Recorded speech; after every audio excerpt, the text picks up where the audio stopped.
अब ये retirement phase तो 60 और 65 ईयर्स में शुरुआत होते हैं। अब ये रिटायरमेंट फेज में देख तो इन्वेस्टर तो पूरी नौकरी पर निर्भर होने के बावजूद वो तो धीरे से धीरे उसका कर्ज के लिए सेविंग्स और इन्वेस्टमेंट पर निर्भर कर दिया जाते हैं। एक स्टेबल सोर्स ऑफ इनकम वजह से इन्वेस्टर तो रिटायरमेंट समय पर वो तो एक कंफर्टेबल लाइफस्टाइल जी कर सकेंगे और इसी कारण के लिए ज़्यादा इन्वेस्टर्स तो फिक्स डिपॉजिट्स भी चुन कर दिया जाते हैं। कारण होते हैं कि इसमें होने वाली सिंप्लिसिटी और देखें तो इसमें देने वाले फिक्स रेट्स भी इन्वेस्टर के लिए ज़्यादा कन्वीनियंस दे सकेंगे कि ये फिक्स डिपॉजिट स्कीम वजह से आप तो एक कंफर्टेबल पोस्ट रिटायर लाइफ जी कर सकेंगे। आज यह वीडियो में हम देखें कि इन्वेस्टर का ऑल्टरनेट इन्वेस्टमेंट स्ट्रैटेजीज क्या होते हैं जिसके वजह से इन्वेस्टर तो उसका रिटायरमेंट कॉर्पस को बेहतर वजह से उपयोग कर सकेंगे और उसका फाइनेंशियल गोल्स अचीव करने का मौका भी ज़्यादा बड़ा हो सकेंगे। आज यह वीडियो में इसके बारे में हम बातचीत करते हैं। चलो वीडियो शुरू करते हैं। हेलो दोस्तों, welcome to holistic investment YouTube channel.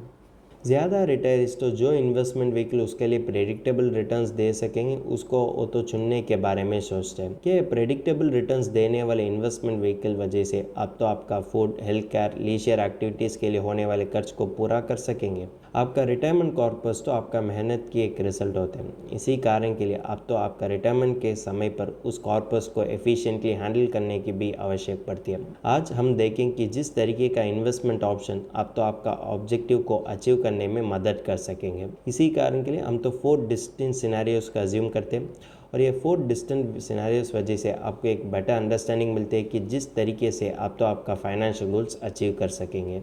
Assumptions के लिए हम अज्यूम करते हैं कि एक आदमी का एक्यूमुलेटेड रिटायरमेंट कॉर्पस होता है कि 1 करोड़ और उसका रिटायरमेंट एज होता है कि 60 ईयर्स और उसका लाइफ एक्सपेक्टेंसी होता है कि 85 ईयर्स और उसके लिए होने वाले हर साल खर्च होते हैं कि अप्रॉक्सीमेटली 6 लाख पर एनम और इन्फ्लेशन तो हम तो हर साल 6% अज्यूम कर दिया जाते हैं। बैंक एफडी देने वाले इंटरेस्ट रेट होते हैं कि 7% पर एनम और इक्विटी म्यूचुअल फंड देने वाले CAGR होते हैं कि 12% पर एनम और डेब्ट म्यूचुअल फंड देने वाले CAGR होते कि 7% पर एनम। हम तो टैक्स लाइबिलिटी तो नील अज्यूम कर दिया जाते। कारण होते हैं कि न्यू टैक्स रिजिम वजह से जो भी इंडिविजुअल तो 7 लाख से भी कम टैक्सेबल इनकम कमाते हैं उसके लिए कोई भी टैक्सेस नहीं लगती है। अगर वो तो किसी भी टैक्स दे दिया जाते हैं तो भी वो तो रिबेट वजह से वो तो रिक्लेम भी कर सकेंगे। सिनारियो 1 में देखें तो आप तो फिक्स डिपॉजिट्स में 1 करोड़ इन्वेस्ट कर दिया जाते हैं। अगर आप फिक्स डिपॉजिट्स में 1 करोड़ इन्वेस्ट कर दिया जाते तो आपके लिए रेगुलर इनकम ऑफ 7% कमाने की मौका मिलता है और यह 7% और देखिए हर साल होने वाले 7 लाख रुपीस और आप करने वाले एनुअल खर्च अगर हम अज्यूम करते हैं कि अप्रॉक्सीमेटली 6 लाख और इन्फ्लेशन रेट हम अज्यूम करते हैं कि अप्रॉक्सीमेटली 6%। इसमें देखिए तो पहले कुछ साल के लिए आप तो ज़्यादा खुश रहते हैं क्योंकि आप कमाने वाले एनुअल इनकम वजह से ही आपका सभी एनुअल एक्सपेंसेस को आपको टैकल करने में ज़्यादा मदद कर दिया जाते हैं। लेकिन भविष्य काल में देखें तो इन्फ्लेशन वजह से धीरे आप करने वाले एनुअल खर्च तो ज़्यादा महंगा हो सकेंगे। इसी कारण के लिए भविष्य काल में ये फिक्स डिपॉजिट्स देने वाले रिटर्न वजह से आप तो आपका सभी एक्सपेंसेस टैकल करने में ज़्यादा मुश्किल पड़ सकेंगे। यह तो आपको क्या सिखाते हैं, फिक्स डिपॉजिट्स वजह से आप तो आपका परचेसिंग पावर ऑफ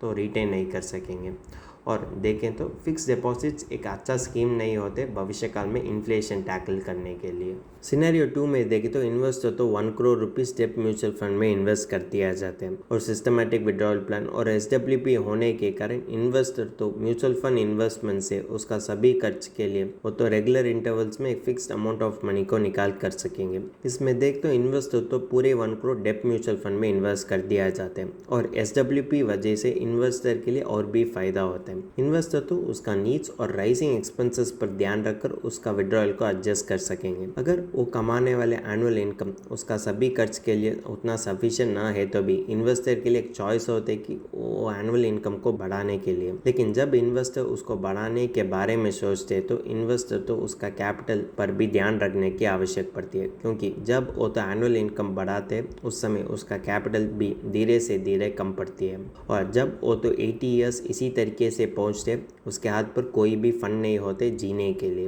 ये तो इन्फ्लेशन बीटिंग रिटर्न कमाते हैं लेकिन भी क्या फ़ायदा होते हैं। ये तो इन्वेस्टर के लिए पूरे जीवन तक उसका सभी खर्च टैकल करने में उतना आइडियल नहीं होते हैं। इसी कारण के लिए हम यह बोल सकें कि डेब्ट म्यूचुअल फंड और फिक्स डिपॉजिट्स तो रिटायरीज के लिए उसका भविष्य काल में होने वाले इन्फ्लेशन टैकल करने में उतना सूटेबल प्रोडक्ट नहीं होते हैं। सिनेरियो 3 में देखें तो इन्वेस्ट तो 60:40 तो इन्वेस्ट कर सकेंगे, वो तो 60 लाख तो इक्विटी म्यूचुअल फंड में इन्वेस्ट कर सकेंगे और बाकी होने वाले 40 लाख तो वो तो डेट म्यूचुअल फंड में इन्वेस्ट कर सकेंगे। इसमें देखें तो आप तो आपका रिटायरमेंट कॉर्पस तो दोनों बास्केट्स में भी इन्वेस्ट कर सकेंगे और डेप पोर्शन वजह से आप तो आपके लिए रेगुलर इनकम मिलते हैं और देखें तो इक्विटी पोर्शन तो आपके लिए लॉन्ग रन में अच्छा रिटर्न कमाने की मौका दे दिया जाते हैं, जिसके वजह से आपके लिए होने वाले भविष्यकाल इन्फ्लेशन और आपका परचेसिंग पावर रिटेन करने में ये डेप्ट एलोकेशन तो ज़्यादा मदद कर दिया जाते हैं और 40% डेप्ट म्यूचुअल फंड में इन्वेस्ट कर दिया जाते हैं तो आपके लिए भविष्यकाल में एक गारंटीड रिटर्न वजह से आपका रेगुलर नीड्स को पूरा कर सकेंगे। इसमें देखें तो 60% ऑफ द कॉर्पस तो इक्विटी म्यूचुअल फंड में इन्वेस्ट करने के कारण वो तो लॉन्ग रन में देखें तो आपका कैपिटल अप्रिसिएशन होने की मौका तो ज़्यादा होता है, क्योंकि इक्विटी देने वाले हर साल रिटर्न एवरेज रिटर्न होते हैं कि 12% पर आनम। लेकिन जब आप इक्विटी म्यूचुअल फंड में इन्वेस्ट कर दिया जाते तो आप एज इन्वेस्टर और कि रिटायर ये भी ध्यान रखने की ज़रूरत पड़ती है कि equity in mutual fund investment तो शॉर्ट टर्म के लिए ज़्यादा डायनेमिक होने के कारण आप तो उस देने वाले रेगुलर रिटर्न्स के बारे में अब तो उतना ध्यान नहीं देना चाहिए, क्योंकि लॉन्ग रन में देखें तो इक्विटी म्यूचुअल फंड में कैपिटल अप्रिसिएशन होने के मौका तो ज़्यादा होते हैं। डेप्ट पोर्शन तो आपके लिए आपका होने वाले रेगुलर एक्सपेंसेस टैकल करने में मदद कर दिया जाते हैं और देखें तो जब आप इक्विटी में इन्वेस्ट कर दिया जाते हैं तो समय से समय उसकी वैल्यू तो ज़्यादा अप्रिशिएट हो सकेंगे और जब डेप्ट म्यूचुअल फंड धीरे से धीरे कम पड़ते वही समय पर आप तो इक्विटी म्यूचुअल फंड से 60,000 निकालते हुए डेप्ट म्यूचुअल फंड में इन्वेस्ट कर सकेंगे। जब आप इसी तरह स्ट्रैटेजी को फॉलो कर दिया जाते हैं तो आप तो जब 70 ईयर्स पहुँचते उसी समय आपका पूरा इक्विटी इन्वेस्टमेंट तो डेप्ट म्यूचुअल फंड में शिफ्ट कर दिया जाते हैं और यह सिनारियो में देखें तो आपका रिटायरमेंट कॉर्पस तो आपसे भी ज़्यादा समय जी कर सकेंगे। जब आप डेप्ट म्यूचुअल फंड और इक्विटी म्यूचुअल फंड के बीच आपका रिटायरमेंट कॉर्पस को इन्वेस्ट कर दिया जाते तो आपका सभी रिटायरमेंट गोल्स अचीव करने की मौका तो ज़्यादा होते हैं। ये तो इलस्ट्रेशन पर्पस के लिए हम तो 60:40 अज्यूम करते हैं। आप चाहते हैं तो आपका पर्सनल रिस्क टॉलरेंस पर ध्यान रखकर उस रेशियो को बदल भी कर सकेंगे और देखें तो यह इन्वेस्टमेंट स्ट्रैटेजी वजह से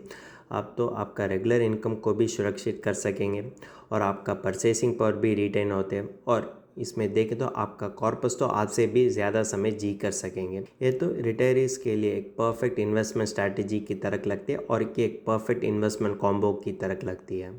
सिनेरियो 4 में देखें तो इन्वेस्टर तो पूरे 1 करोड़ तो इक्विटी म्यूचुअल फंड में इन्वेस्ट कर सकेंगे। पहले सिनेरियो में देखें तो इन्वेस्टर तो एक portion of retirement corpus he equity mutual fund में इन्वेस्ट कर दिया जाता है। इसमें देखें तो इन्वेस्टर तो पूरे retirement corpus equity mutual fund में इन्वेस्ट करने के कारण उसके लिए भविष्यकाल में होने वाले इन्फ्लेशन टैकल करने में भी आसानी लगती है और उसके लिए भविष्यकाल में इन्फ्लेशन बीटिंग रिटर्न्स कमाने की मौका भी ज़्यादा होते हैं। लेकिन इसमें भी इन्वेस्टर तो एक बात पर ध्यान रखने की आवश्यक पड़ती है। इक्विटी म्यूचुअल फंड तो फिक्स इनकम इंस्ट्रूमेंट जैसे फिक्स डिपॉजिट्स और कि डेप्ट म्यूचुअल फंड की तरह काम नहीं करते। अगर इन्वेस्टर फिक्स डिपॉजिट्स और डेप्ट म्यूचुअल फंड में इन्वेस्ट कर दिया जाते तो उसके लिए गारंटीड रिटर्न्स मिलते हैं। लेकिन इक्विटी मार्केट में होने वाले वॉलेटिलिटी नेचर के कारण इन्वेस्टर के लिए गारंटीड रिटर्न्स तो कमाने के लिए मौका तो कम दे दिया जाते हैं और देखें तो शॉर्ट पीरियड में देखें तो इसमें ज़्यादा फ्लक्चुएशंस भी हो सकेंगे। अब हम इलस्ट्रेट करते हैं कि जिस तरीके से अगर इन्वेस्टर का इक्विटी म्यूचुअल फंड हर साल 12% एनुअल रिटर्न दे सकेंगे तो वो तो भविष्य काल में जितना कॉर्पस जनरेट कर सकेंगे। अगर देखें तो इसमें एनुअल विड्रॉयल के बावजूद भी यह 12% रिटर्न और की कॉम्पाउंडिंग वजह से इन्वेस्टर का नेटवर्थ वैल्यू तो ज़्यादा ऊंची बढ़ सकेंगे और इसी कारण के लिए वो तो सभी फाइनेंशियल गोल्स अचीव करने की कॉर्पस भी ज़्यादा एडिक्वेट होते हैं। अब कैलकुलेशन पर्पस के लिए हम तो Franklin India flexi cap fund को चुन कर दिया जाते हैं। अगर इन्वेस्टर पूरे retirement corpus of 1 crore Franklin India flexi cap fund में इन्वेस्ट कर दिया जाते तो पहले साल वो तो हर महीने 50,000 को विड्रॉ कर सकेंगे, जिसके वजह से वो करने वाले एनुअल विड्रॉयल होते कि रफली 6 लाख्स और इन्फ्लेशन टैकल करने के लिए वो तो उसका एनुअल विड्रॉयल को हर साल 5% को इंक्रीज भी कर सकेंगे।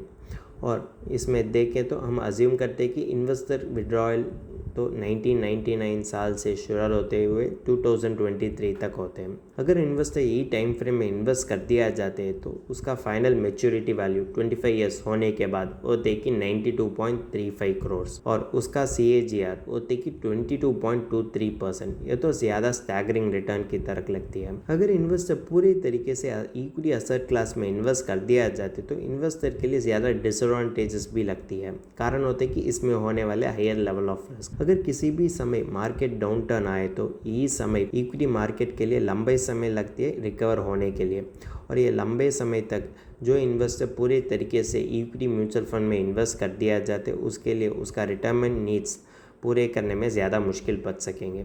इक्विटीज तो इन्वेस्टर के लिए लंबे समय में इन्फ्लेशन बीटिंग रिटर्न्स कमाने के मौका दे दिया जाते हैं, लेकिन इसकी मतलब नहीं कि वो तो हर साल इन्वेस्टर के लिए गारंटीड रिटर्न्स दे सकेंगे। अगर आप देखते हो इक्विटी में होने वाले वॉलेटाइल नेचर के कारण आप एज रिटायरीज के लिए ज़्यादा साइकोलॉजिकल स्ट्रेस और एंग्जाइटी भी लगती है। इसी कारण के लिए हम तो यह सिनेरियो को रेकमेंड नहीं करते। कारण होते कि इसमें होने वाला हायर लेवल ऑफ रिस्क, ये तो आप एज रिटायरी के लिए एक वायबल ऑप्शन भी नहीं होते हैं। हम तो यही कंक्लूड करना चाहिए, फिक्स इनकम इंस्ट्रूमेंट्स तो आपके लिए दोनों सेफ्टी और स्टेबिलिटी दे सकेंगे, लेकिन इसकी मतलब नहीं कि वही आपका रेगुलर इनकम के लिए एक वन स्टॉप सॉल्यूशन बन सकेंगे। कारण होते कि इसमें होने वाले कम इंटरेस्ट रेट। यही कारण के लिए इन्वेस्टर तो अल्टरनेट इन्वेस्टमेंट स्ट्रैटेजीज के बारे में भी सोचने की आवश्यक पड़ती है, जिसके वजह से उसके लिए पोटेंशियल इनकम कमाने की मौका भी पड़ती है, और वो तो भी उसके साथ साथ इसमें होने वाले रिस्क को भी इफेक्टिवली मैनेज करने की मौका पड़ती है। और रिटायरीज के लिए रिस्क को मिटिगेट करना एक महत्वपूर्ण बात होते हैं। इसी कारण के लिए रिटायरीज तो उसका इन्वेस्टमेंट तो डाइवर्सिफाइड असेट क्लास में इन्वेस्ट करने की आवश्यक पड़ती है, और पॉपुलर असेट क्लासेस डाइवर्सिफिकेशन के लिए होते हैं कि इक्विटी और की डेब्ट म्यूचुअल फंड। और जब इन्वेस्टर डाइवर्सिफिकेशन कर दिया जाते तो उसका ओवरऑल इन्वेस्टमेंट रिस्क तो कम पड़ती है, और देखें तो उसका रिटायरमेंट कॉर्पस भी ज़्यादा सिक्योर्ड हो सकेंगे। जब हमने यह चारों सिनेरियो को एवेल्युएट कर दिया जाते तो हमको यही पता चलता है कि सिनेरियो 3 तो मोस्ट अप्रोप्रिएट होते हैं रिटायरीज के लिए, क्योंकि सिनेरियो 3 में देखते इन्वेस्टर और की रिटायरी तो डाइवर्सिफाई करने के कारण उसका रिटायरमेंट कॉर्पस तो उससे भी ज़्यादा समय जीने की मौका पड़ती है, जिसके वजह से वो रिटायरीज के लिए उसका रिटायरमेंट गोल्स अचीव करने की मौका तो ज़्यादा होते हैं। रिटायरीज तो उसका रिस्क टॉलरेंस, इनकम नीड्स और इन्वेस्टमेंट गोल्स पर ध्यान रखकर किसी भी ऑल्टरनेट इन्वेस्टमेंट स्ट्रैटेजी को चुनना चाहिए। और देखें तो अगर रिटायरीज के लिए ज़्यादा मुश्किल पड़ती है तो उसका ऑल्टरनेट इन्वेस्टमेंट स्ट्रैटेजी चुनने के बारे में वो तो पर्सनल फाइनेंशियल प्लानर को अप्रोच कर सकेंगे, जो देने वाले गाइडेंस तो वो रिटायरीज के लिए एक अप्रोप्रिएट इन्वेस्टमेंट स्ट्रैटेजी चुनने के लिए ज़्यादा मदद कर दिया जाते हैं, और उस रिटायरीज के लिए उसका रिटायरमेंट गोल्स अचीव करने के लिए भी ज़्यादा यूज़फुल होते हैं। अगर आपको यह विषय के बारे में और भी फर्दर एनालिसिस और डिटेल एनालिसिस इंग्लिश में पढ़ना चाहते हैं तो हमारा आर्टिकल पढ़ सकेंगे, और इस आर्टिकल का लिंक तो डिस्क्रिप्शन में दिया गया है। अगर तुमको इस टॉपिक में और कोई अदर फाइनेंस और इन्वेस्टमेंट रिलेटेड टॉपिक में संदेह है तो हमारा फाइनेंशियल एक्सपर्ट के साथ अपॉइंटमेंट बुक कर सकता है। अपॉइंटमेंट का लिंक डिस्क्रिप्शन में दिया गया है। और फिर इन्वेस्टमेंट के बारे में और फाइनेंस के बारे में तुमको ज़्यादा बताना चाहिए तो हमारा लाइव वेबिनार अटेंड कर दीजिए। वेबिनार का लिंक भी डिस्क्रिप्शन में दिया गया है। वेबिनार एब्सोल्युटली फ्री है। इस वीडियो तुमको पसंद है तो लाइक कर दीजिए, फ्रेंड्स के साथ शेयर कर दीजिए और ज़रूर सब्सक्राइब कर दीजिए। धन्यवाद।